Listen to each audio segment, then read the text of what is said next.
dhaggeeffadhaa kan jedhudha. Amma kallattumaan gara barnoota keenyaa irratti deebina. Maqaa Abbaa, kan Ilmaa, kan Hafuura Qulqulluu, Waaqayyo tokko. Ameen. Eebbifamtootaa fi jaallatamtoota ijoollee Waaqayyoo, maatii Waaqayyoo, Gooftaa keenya Yesuus Kiristoosin kan jaallattan, jaalala isin isaaf qabdan jaallatti immoo inni jaalala isa tilmaamame, jaalala isa guddaa baay'isee kan isin jaallatu, hundumti keessaniyyuu bakka jirtan hundatti nageenya Waaqayyoo isin haa qaqqabu jechaa maqaa Abbaa nageenyaa, hangafa nageenyaa Yesuus Kiristoosin nagaan isin gaafadhaa. Akkamiin turtanii, akkamiin ooltanii, akkamiin yoo nageessanii. Ameen. Du'a keessatti jireenya kan nuuf ta'e, dhaba keessatti argachuu kan nuuf ta'e, dukkana keessatti ifa kan nuuf ta'e, kufaatii keessatti ka'umsa kan nuuf ta'e, dhukkuba keessatti fayyina kan nuuf ta'e, ilmi dubroo Maariyaam fayyisaan addunyaa Yesuus Kiristoos kennaa isaa isaan gaarraa nuuf kenneef gara fuulduraattis akka nuuf laatuuf, akka nuuf kennuuf immoo karra rukutaa kan jirruuf, yoo nuu kennus yoo nuu laatus kan isa jalaan dhumne, yeroo hundumaa manni isaa guutuu kan ta'eef ulfinnii fi galanni, sagannii fi kabajni bahaa hanga lixaa, kaabaa hanga kibbaa, akkasumas gidduu gala lafaa hanga samii Aariyaamitti isaaf haa ta'u. Akkasumallee yeroo hundumaa Waaqayyo ilma ishee wajjiniin kan walitti nu araarsitu, kan nuuf kadhattu, giftiin keenya dubroo Maariyaam maatii Waaqayyoo, toloota abbootii keenya tolootaa fi wareegamtoota wajjin maqaan ishee ol kan jedhanuuf haa ta'u. Eegumsi ergamoota Waaqayyoo qulqullaa'oo anaafisin warra dadhaboota, warra eegumsi nu barbaachisu, warra of eeguu hin dandeenye waliin yeroo hundumayyuu nuuf wajjin haa ta'u. Egaa kaleessa waa'ee soomaa baranneerra. Sooma jechuun of ittisuu, of qabuu, lagachuu akka ta'e, innis immoo midhaan yeroo murtaa'aa ta'eef, guyyaa murtaa'aa ta'eef, sa'a murtaa'aa ta'eef lagachuu, cubbuu immoo hanga dhumaatti lagachuu akka ta'e gadi fageenyaan kaleessa ilaallee jirra. Soomni keessatti argamnu kunis maqaalee ja'aan akka waamamu, isaanis maqaa sana kaasnetoo maal akka jedhamu, akkasumas gooftaan keenya Yesuus Kiristoos kan soome guyyaa 40dha. Akka mana kiristaanaa keenyatti guyyaa 55 soomamaa, maalidhaa fi torbee 2 kan irratti dabalame kan jedhu gadi fageenyaan kaleessa ilaalleerra. Egaa soomniif gaabbiin immoo sooma, gaabbii, kadhannaa kan jedhaman yeroo hundumayyuu wal bukeedhaan dhabaman. Bakka soomni jiru gaabbiin jira, bakka gaabbiin jiru kadhannaan jira, soomnis jira jechuudha.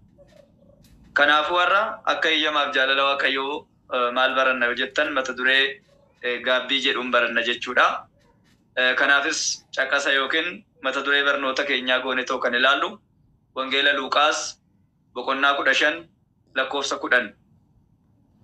Wangeela Luuqaas boqonnaa 15 lakkoofsa 10 irratti jecha akkas jedhu arganna. Cubbamaan tokko yaada garaa isaa geeddaratee gara Waaqayyootti yommuu deebi'u. Maalin tokko jedhe ganni? Cubbamaan tokko. Cubbamaan tokko. Cubbamaan tokko hubadhaa, qulqulluun tokko hin jedhu.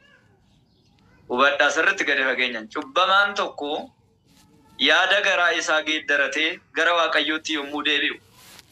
Ergamoonni Waaqayyoo akka itti gammadan isinittan himaa jedha.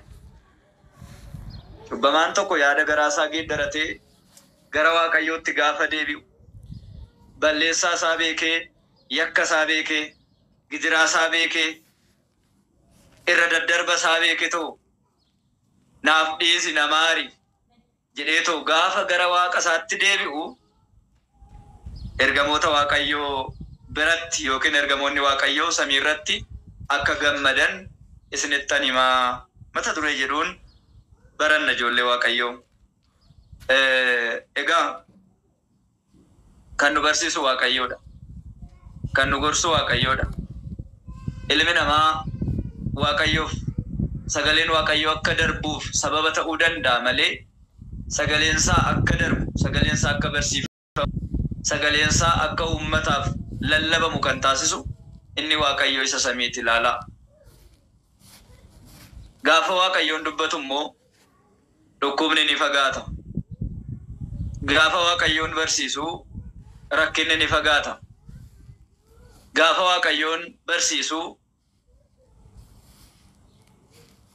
giziraan adda addaa nurraa fagaata. Gaafa waaqayyoon barsiisu hammeenyi ni fagaata. Gaafa waaqayyoon barsiisu nagaan ni bu'a.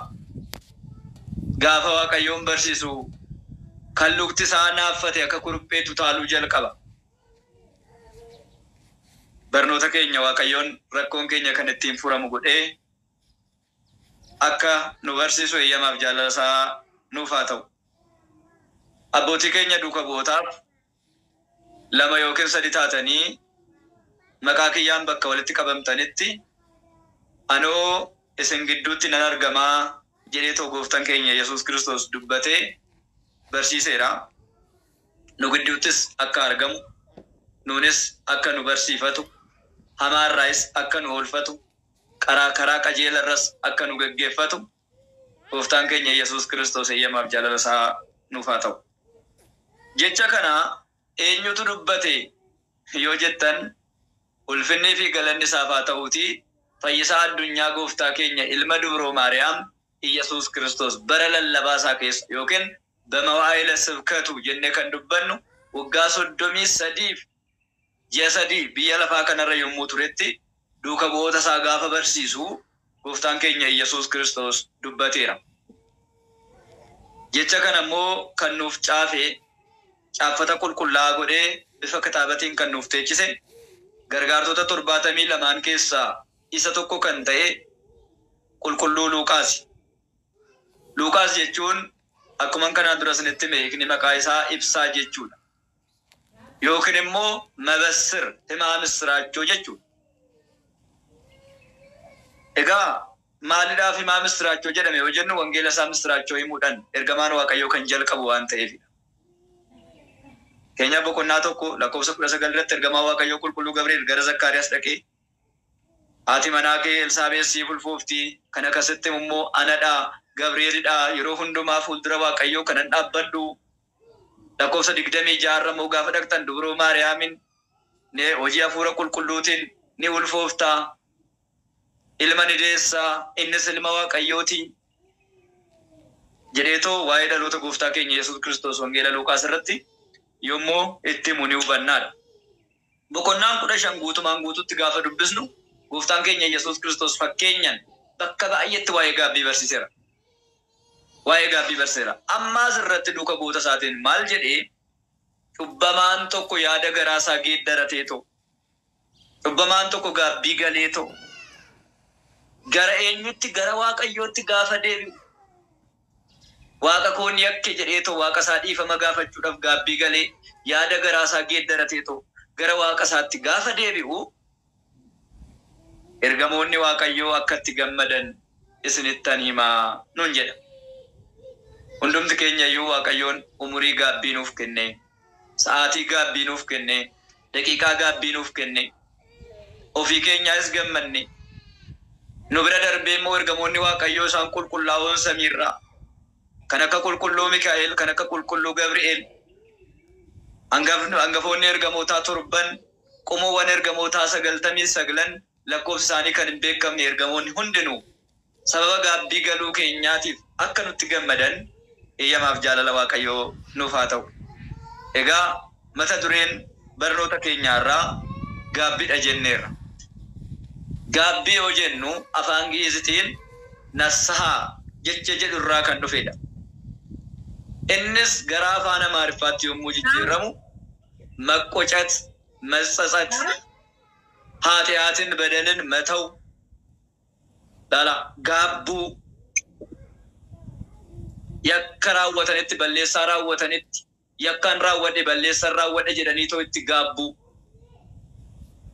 yaada garaa ofii geeddarachuu kan jedhu hiika kana nuuf kenna jechuudha. gaabbii kan jedhu kun jechuudha. Namni tokko gaabbii galeera jedhamee gaafa dubbatamu immoo yaada garaasaa geeddaratee amala isaa isa badaa sana dhiisee namootas Waaqayyoon gaddisiisurraa deebi'ee gara qulqullummaatti gara qajeelummaatti dhufee kan darbe sun akka isa miidhe Waaqayyo wajjiniin akka walitti isa buuse beekeera jechuudha. Namni tokko gaabbii galee yoo jennu laalaa ijoollee Waaqayyoo. Namni Waaqayyo wajjiniin walitti bu'e jireenya hin qabu. Namni gonkumaa waan biraatiin Waaqayyo walitti bu'uu hin danda'u. Cubbuudhaan malee. Cubbuun gufuudha. Macaafa fakkeenyaa boqonnaa 13:28 irra gaafa dhaqxanii dubbistan jecha akkas jedhu argattu. ንስሐ ግቡ ኃጢአትም እንቅፋት እንዳይሆንባችሁ gaabbii galaa. Cubbuunis immoo akka gufuu isinitti hin taane badii keessanirraa balleessaa keessanirraa deebi'aa jecha jedhu arganna. Gaabbii galaa. Cubbuun maal akka isinitti hin taane gufuu akka isinitti hin taane balleessaa keessanii akka keessanirraa immoo deebi'aa gara eenyutti gara Waaqayyootti. Cubbuun gufuudha ijoollee Waaqayyoo akka kitaaba qulqulluutti. Gufuu maaliti? Karaa kamirra yommuu deemnu nu gufachiisa yoo jennu gara mootummaa Waaqayyootti imala gochaa jirru irratti cubbuun gufuudha. Cubbuun dukkanadha. Gooftaan keenya Yesuus Kiristoos namni dukkana keessa deemu yeroo hundumaa ni gufata jedheera. Namni cubbuu keessa jiru, namni badii keessa jiru immoo yeroo hundumayyuu kan gufatudha. Waaqayyoon gufannaa jalaa nu oolchuu hunduma keenyayyuu. Kanaaf maal jedhee yaada garaa keessanii geeddaradhaa. Gara Waaqayyootti deebi'aa. Cubbuun keessan, balleessan keessan, yakki keessan deebi'eetoo isin irratti maal akka hin taane gufuu akka isin irratti hin taane nuun jedhe. Kanaaf yaada garaa keenyaa geeddarachuudha qabna jechuudha ijoollee Waaqayyoo. Gaabbii galuudha qabna.